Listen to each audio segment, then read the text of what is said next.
Good weekend, all. Ira Epstein, and here we are with your weekend edition of your financial market wrap-up. And this wrap-up is for the evening of Sunday, the 29th of December, 2024. Now, remember, you have a full day of trading tomorrow, not the case on Tuesday, and then again you're closed for New Year's Day come Wednesday. And then the whole thing picks up again where we get back into the regular cycle of things with just normal days off. But this makes it difficult because will you get a big punch in the market one way or the other? So far, no in the stock market. The stock market has been leaning down. The metal markets have picked up a little bit just now. We're looking at the dollar, very stable, most currencies stable as the evening is open for trade. I would say the same thing is true now, pretty much as we take a look at most of the energies, with one exception. Natural gas exploding to the upside. Now, keep in the back of your mind, part of this could have to do with a lot of things going around both the cold in the country here, but which isn't that bad. But what's going on in the world markets is Ukraine looks like they're going to just shut down any natural gas going to anybody through Ukraine, which is their right to do. And this has got the markets riled, and especially the world markets, because a number of European markets still count on Russian natural gas. So that's got that part going. Not an awful lot going, though, in most of the currency markets, as you can see. Bitcoin, remember, December's basically gone now, so you got to move yourself over into the January contract, and it too is backing off a little bit.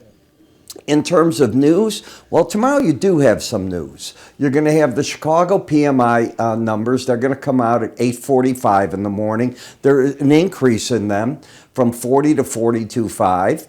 Then we're looking for the National Association of Realtors. Their November pending home sales number will come out. They're looking for that index up 0.7. That compares with an increase of 2%.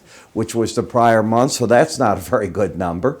The Dallas Fed will update their monthly regional manufacturing outlook for December at 9:30 a.m.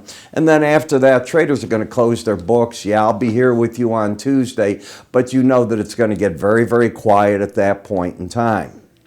So where are we? Well, so far, unless you get a big rally tomorrow and Tuesday, it looks like the Grinch is stealing Santa's rally.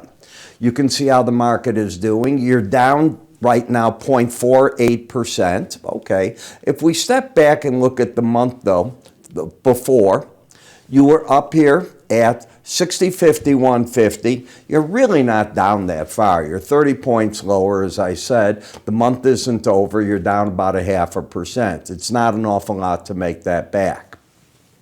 When we look at the S&P, you're pretty much flat right now, down 4.5 points on a weekly basis as the evening gets itself going. You can see on the charts here where you're just sort of hanging here. You're very close to the all-time highs, but what's going to pick it up? That becomes the key, other than Santa coming out of the sky and going, come on, boys, let's get with it. And you know, in a thin market, that can happen. The Grinch, though, is working on the market, trying to prevent that from happening. On the other hand, folks, let's understand something of reality. This has been a phenomenal 2-year period.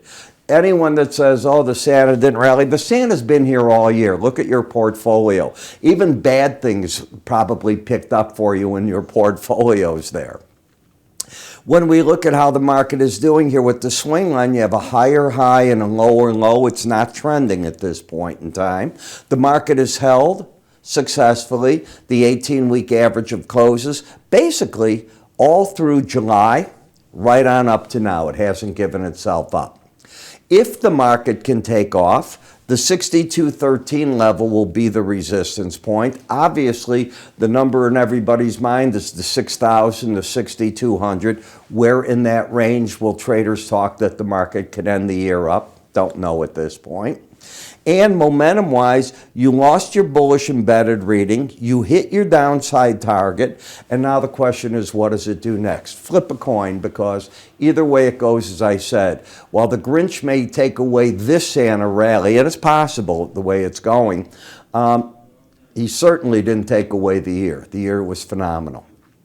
In the Dow, higher high, lower low. A lot harder for this market to get back up to its highs than the S&P. I'm not saying it can't be done. I'm saying it's more difficult. The market, again, did hold the 18-week average of closes. So what? You've got 36 hours of trading left in these markets, not much more than that. So pay attention.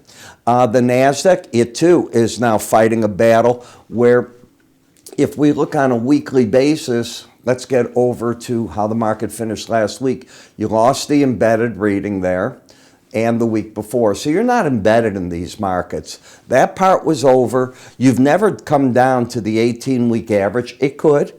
The resistance is obviously right up here, as you can see at the contract highs. We'll see if the market can pick itself up.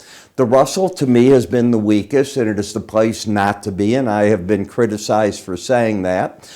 People think that you own that, and I'm going to stick with what I've learned in my almost 6 decades in this game. The markets in stocks that do the worst are companies that rely heavily on having to go to banks to borrow on a continual basis. And when interest rates are up, those companies feel the pain. Interest rates are up. This is made up of a lot of those companies, and that's why it's not as pretty an index as the others. When interest rates are going down and these companies have been punished, that is when you probably want to jump in. We haven't seen that. Have the experts been right on interest rates this year? A big fat no. Should you spend any of your time really reading and putting bank into the idea that somebody in December is writing a prognostication as to what 2025 is going to do and it's going to be right? If they do, it's more luck than it is skill. Just remember that. I don't even bother with it. I used to do it, and I said, this is fool's play, and I thought people would like it, and then I didn't like it myself. It's hard enough to take the market 30 days at a time, a quarter at a time, a year at a time, a new president, the world that has changed, Russia bailing out now of what it considered itself to still be in, a nuclear treaty pact with the United States. That just happened. The Ukraine war, what's going to go on there, what's going on in the Middle East, what's going to go on between Israel, Iran, and the Houthis. Too much to figure out. You're trying to extrapolate that for a year. Very hard, and if interest rates stay up, it is a very hard game to add another year like you've had over the past 2 years, period. In the 5-year notes, lower highs, lower lows, not even bouncing. This is the story of interest rates. That's why I just went into that bit of a dissertation for you. If this keeps dropping, rates are going higher, I don't necessarily want to be in markets other than well-capitalized individual stocks and or indices that make up those type of stocks. Lower highs, lower lows, market still falling on down in the 10-year note, no sign of a change. The dollar tonight down up 1 tick, so what? That's all I can say, so what? It's basically unchanged, knocking on the door of contract, well, not contract, new highs for this move. It would not be contract highs. Eurocurrency, lower highs, lower lows, still in trouble. And, I'm listening now to, over the weekend, a number of the members of the European, we'll call it their interest rate setting committee, as they're reporting. And they think it's going to stay where you're at for longer and fewer rate cuts, in part because of what the United States is doing with staying higher for longer. But their thing is they got to watch all the individual countries that make them up. And there's too many hurting, so I appreciate the argument. I don't think it's going to hold. I think that they're still going to be cutting. In the Canadian dollar, you're looking at Trudeau's miseries. That's basically what you're looking at in this. As the market keeps coming down, the Canadian government in trouble. What happens with their natural materials? Do they get tariff from the United States? There's just so much there, and it's weighing down. In the end, we still haven't heard anything from Governor Ueda that he's going to raise rates. He talks that they're considering it. He doesn't. It's sort of like what China does. They talk how much better the economy is going to be, and they're going to do things. They don't do anything, and the yuan keeps getting hit. Well, the same thing here. Then we look at Bitcoin, which has just come off the level of the 100, let's call it 109,000, and it's back down now to the 93,000, 94,000 level tonight, but you could see it got into the 93s. I had mentioned to you, expect, and it's not unusual to get 20% breaks in this market from time to time. You're getting that. Could you go back to the 80,000 level? You could. No reason not to. It doesn't change the big game plan that this is a market that's getting to the end of where they create the coins, and as certain large companies, MicroStrategy and the like, keep floating money, keep buying more coins, taking them off the market.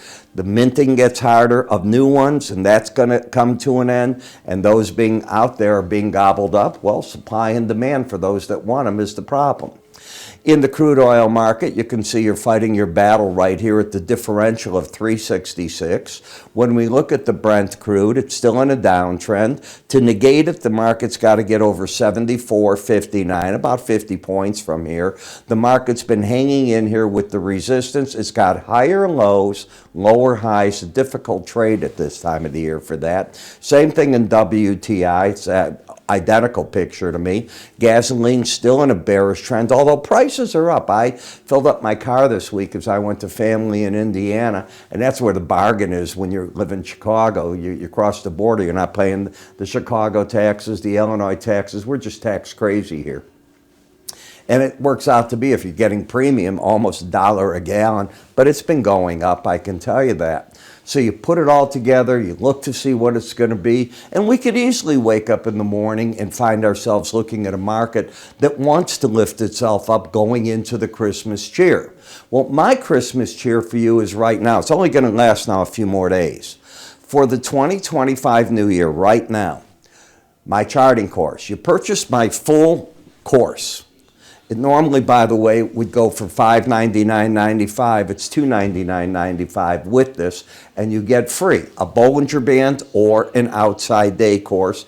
Each of those sell for $120. You get the charting software, another $100 value each month, and you're going to get access to my morning videos and my full research. Altogether, $596 value, all for $299. And you can give this away.